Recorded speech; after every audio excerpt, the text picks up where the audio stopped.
আজকে সন্ধ্যায় ভাবলাম যে কি খাওয়া যায় একটু চটপটা।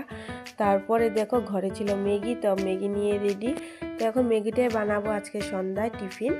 তো এখানে সুন্দর করে আলু, পেঁয়াজ আর টমেটো আর একটা কাঁচা লঙ্কা কেটে এটাকে সুন্দর করে তেলের মধ্যে ফ্রাই করে নিচ্ছি। আর এখানে একটু লবণ দিয়েছি আর হলদি একটু দেবো। তারপরে দেখো এখানে সুন্দর করে ম্যাগিটাও দিয়ে দিলাম। একসাথে ম্যাগিটা সুন্দর করে আলু পেঁয়াজের সাথে মিশিয়ে নিচ্ছি আর একটু ভাজা ভাজা করে নিয়ে দেন আমি এটাতে জল দিয়ে দিচ্ছি। বেশি পরিমাণ জল দেবো না, একটু ভাজা ভাজা টাইপ করে বানাবো, একদম শুকনো শুকনো রেখেছি। আর এইভাবে ম্যাগি খেতে কে কে পছন্দ করে অবশ্যই কমেন্টে বলে যেও। তো ফাইনালি আমার ম্যাগি ডান, লাস্টে মশলা দিয়ে নামিয়ে নিয়েছি। তো এখন প্লেটে বেড়ে নিচ্ছি। এখন আমরা বসে পড়লাম মা ছেলে খেতে। আর জানো তো আজকে ম্যাগিটা সত্যিই খুব দারুণ হয়েছিল, যেমনটা চেয়েছিলাম ঠিক তেমনটাই হয়েছে। এখানে কিছু দেয়নি, ডিম সিম্পলভাবে বানিয়েছি, কিন্তু খুব পরিমাণ টেস্টি হয়েছে।